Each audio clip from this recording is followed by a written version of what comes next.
एक समय की बात है, एक गांव के पास एक घना जंगल था। उस जंगल में कहते थे कि एक चुड़ैल रहती है। गांव के लोग दिन में तो उस जंगल में चला जाया करते थे, लेकिन रात में वहां सुनसान जगह पर कोई भी नहीं जाता था। सभी डरते थे। वो लोग समझते थे कि अंदर एक चुड़ैल रहती है और वो सबको पकड़ कर खा जाएगी। एक दिन उसी जंगल के नजदीक गांव के कुछ बच्चे खेल रहे थे। तभी एक बच्चे की बॉल खेलते खेलते उस जंगल में चली जाती है और पीछे पीछे वो बच्चा भी चला जाता है। जब उस बच्चे के साथियों को ये पता चलता है कि वो बच्चा अंदर गया है, तो वो गांव में उन बच्चों के सारे लोगों को और उस बच्चे के माँ बाप को वो बच्चे बता देते हैं और गांव के सभी लोग उस जंगल के पास आ जाते हैं। जब वो आकर देखते हैं तो वो बच्चा गेंद लेकर वहां पर खड़ा था और वो कहता है कि माँ, इस जंगल में एक चुड़ैल है और वो भगवान शिव की पूजा कर रही थी।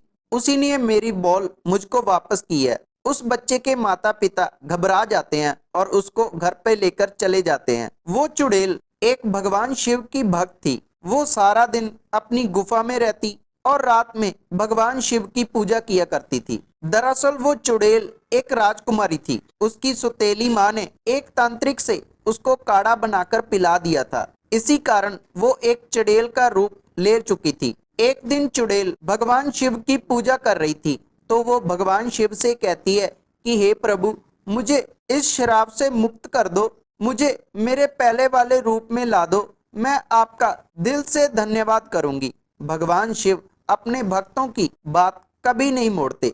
तो भगवान शिव उस चुड़ैल के पिता राजकुमार उनके सपने में आते हैं और उन्हें सारी बात बताते हैं कि तुम्हारी पत्नी ने तुम्हारी बेटी को एक तांत्रिक से काढ़ा पिला दिया, इसी कारण वो एक चुड़ैल बन गई। तुम्हारी बेटी इस गांव के पास एक जंगल में रहती है। तुम उसके पास जाओ और शिवलिंग पे चढ़ाए हुए जल से उसको स्नान कराओ, वो बिल्कुल ठीक हो जाएगी। जब सुबह राजा की आंख खुलती है तो वो अपनी पत्नी को सारी बात बताता है और उसकी पत्नी उससे माफी मांगने लग जाती है। तभी राजा अपनी बेटी को लेने उस जंगल में चला जाता है। जब वो जाकर देखता है कि उसकी बेटी एक चुड़ैल है और वो भगवान शिव की पूजा कर रही है, ये बात देखकर राजा बहुत दुखी होता है। तभी उसकी बेटी जो चुड़ैल थी वो कहती है कि बाबा जी, पिताजी, आपने मुझे कैसे ढूंढा? तो उसके पिता राज उसको सारी बात बताते हैं कि तुम्हारे भगवान शिव ने मुझे यहाँ भेजा है। ये बात सुनकर वो भगवान शिव का दिल से धन्यवाद करने लग जाती है और उसके पिता शिवलिंग पर चढ़े जल को एक बर्तन में इकट्ठा करते हैं और उसको स्नान करवाते हैं और वो बिल्कुल ठीक हो जाती है और वापस अपने राजमहल चली जाती है। जब गांव के लोगों को ये बात पता चलती है कि वहां पर एक शिव मंदिर है, तो गांव के सभी लोग वहां पर जाकर भगवान शिव की पूजा करना शुरू कर देते हैं और राजकुमारी भगवान शिव की कृपा से फिर से अपने राजमहल में रहने लग जाती है। ये थी आज की वीडियो।